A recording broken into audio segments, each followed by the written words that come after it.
پچھلے دنوں ایک 22 سالہ بچہ نے 55 منٹ مجھے فون پہ صرف ماں بہن کی گالی نہیں دی، باقی سب کچھ کیا، اور میں 55 منٹ سنتا رہا۔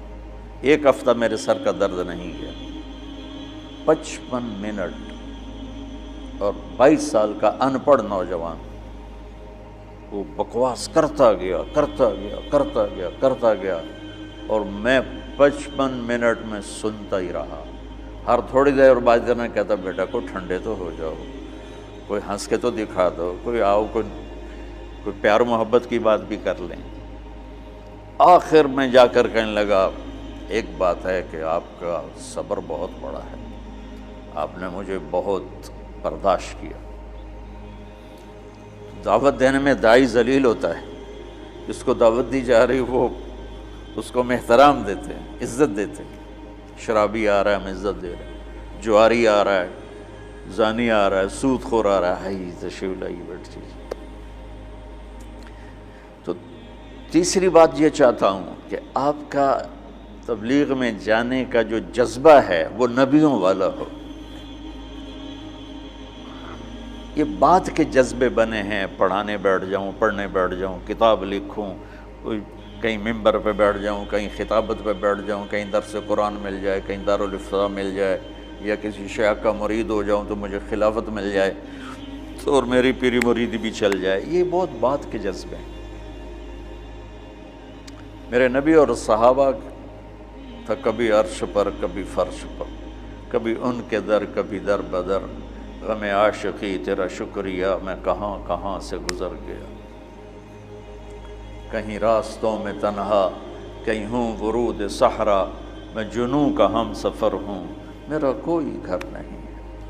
یہ جذبہ پیدا کرنا چاہتا ہوں، چونکہ جو کام آدمی کرنا چھوڑ دیتا ہے وہ پھر ذہنوں سے نکل جاتا ہے، پھر ایسا نکلتا ہے کہ وہ بھولنا بھی۔ اب میں بے شمار حدیثیں بھول چکا ہوں، اللہ کا فضل ہے پاکستان میں سب سے پہلے حدیث کی نص کو بیان میں اللہ نے میرے ذریعے سے پیش کروایا، ورنہ کوئی عالم حدیث حضور نے فرمایا کہ جو 5 وقت نماز پڑھے گا اس کے گناہ معاف ہو جائیں گے،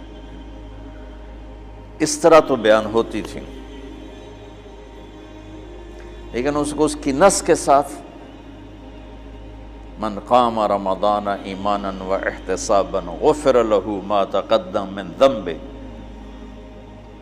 اور یہ میں نے نا، یہ ہے بات 82 میرا بیان تھا لاہور مرکز میں فجر کے بعد، تو اس کے بعد میں بیٹھا ہوا تھا تو دو بالکل نہیں وہاں نہیں، ادھر متراں والی میں اجتماع تھا، تو میرا بیان ہوا عصر کے بعد، مغرب کے بعد مولانا نظر الرحمان صاحب، تو میں مسجد میں بیٹھا تھا تو دو بالکل ان پڑھ بوڑھے آپس میں تبصرہ کر رہے ہیں، پنجابی تھے، یار وہ مولوی بچہ جو ہے یہ تو حدیثاں ہی پڑھی گیا، حدیثاں ہی پڑھی گیا، وہ اتنا اثر لے رہے تھے اس کی، قرآن ہی پڑھی گیا، حدیثاں ہی پڑھی گیا۔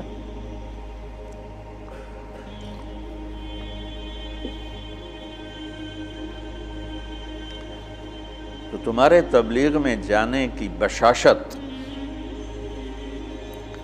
وہ اس کا سبب نص قرآن ہو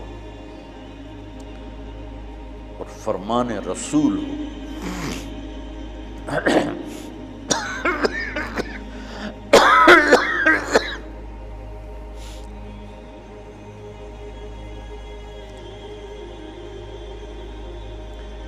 تو اس لیے میں نے یہ مدارس بنائے کہ اللہ میرے ذریعے سے ایک ایسی نسل تیار کر دے میرے دنیا سے جانے سے پہلے جن کو علم میں رسوخ ہو، علم ذوق، علم و باج کرے فقیری، کافر مرے دیوانہ ہو، سہ وریاں کرے عبادت کلو اللہ تو رہے بیگانہ ہو۔ یہ سلطان باہو رحمۃ اللہ علیہ کا فرمان ہے کہ علم کے بغیر جو فقیری کرتے ہیں تو دیوانہ ہی ہوتے ہیں، پاگل ہوتے ہیں، شریعت کا ہی نہیں پتہ تو فقیری کیا کرنا۔ ہمارا ایک دوست تھا، جب ہم لاہور پڑھتے تھے تو ایک گدی نشین کے نا فیملی سے تھا، تو جب اس کے پاس پیسے ختم ہوتے وہ ایک مریدوں میں چکر لگا کے پیسے اکٹھے کر کے آ جاتا تھا۔ اب ہم تو باپ کے پیسوں کا انتظار کرتے تھے، وہ مریدوں سے لے کے آ جاتا تھا۔ تو کہنے لگا ایک جگہ میں گیا تو کہا ہمارے جو ہوتے تھے نا چیلے، وہ بڑے ٹرینڈ ہوتے تھے، یعنی ہمارا تصور بٹھانے کے لیے۔ تو کہا میں ایک جگہ گیا تو ایک مرید اپنے بچے کے ساتھ ہے، تو وہ بچہ کہتا ابا یہ پیر دی تا داڑھی کوئی نہیں۔ تو میرا جو چیلا بیٹھا تھا کہا ہوئے چپ کر، پیران دی اندر داڑھی ہوندی۔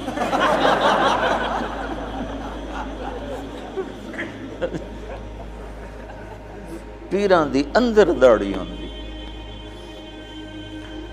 تو علم و باج کرے فقیری، کافر مرے دیوانہ ہو۔ میں چاہتا ہوں آپ قرآن سے جڑو، آپ سیرت پاک سے جڑو اللہ کے واسطے۔ سکھ ریت روش منصوری نو، ہن ٹھپ رکھ کنز قدوری نو۔ ہادی نہ سمجھ ہدایہ، کافی نہ سمجھ کفایہ۔ کافیہ کو نا وزن شعر کی وجہ سے تبدیل کیا ہے۔ کافی نہ سمجھ کفایہ، کر پرز شرع وقایا۔ ایو دل قرآن کتاب ہے۔ قرآن سے جڑو، سیرت پاک سے جڑو، براہ راست اس سے اثر لو۔ عالمگیری میں یہ لکھا ہے، فتاوی محمودیہ میں یہ لکھا ہے، فتاوی رشیدیہ میں یہ لکھا ہے، فتاوی دارالعلوم دیوبند میں یہ لکھا ہے، وہ ہمارے سارے آنکھوں پر ہے، لیکن ہم مستدل حدیث کو بنانا چاہتے ہیں، ہم سیرت سے اثر لینا چاہتے ہیں۔ میرے نبی نے یہ کیا، میرے نبی نے یہ، ٹھیک ہے ہم مقلد ہیں، ہم غیر مقلد نہیں ہیں، اور ہم علماء دیوبند کی تحقیق پر راضی ہیں۔ ہاں چھوٹا موٹا اختلاف تو ہر پڑھنے والا کرتا ہی ہے، تو اس کا مطلب یہ نہیں ہوتا کہ وہ اس سے نکل گیا ہے، جزوی اختلاف ہر جگہ ہوتا ہے۔ تو تم سیرت سے جڑو، تم قرآن سے جڑو، تمہارے اخلاق عالی شان، تمہیں اللہ کا پیغام پہنچانے کا تمہارے اندر جذبہ۔ یہ تین چیزوں پر میں نے ان مدارس کی بنیاد رکھی۔ اس میں کامیاب ہو سکوں گا یا نہیں ہو سکوں گا یہ تو میرا اللہ ہی جانتا ہے، لیکن میری کوشش اسی پر ہے کہ میں،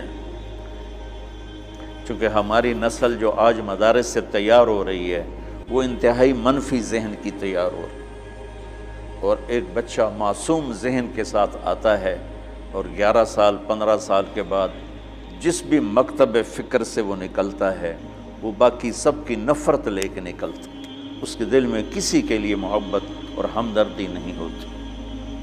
اور یہ کتنی نادانی کی بات کہ اگر میں اپنے آپ کو اہل حق میں سے سمجھتا ہوں تو میرے ذمہ ہے کہ میں ان کی ہمدردی اور محبت میرے اندر اتری ہوئی جن کو میں اس راستے سے ہٹانا چاہتا ہوں،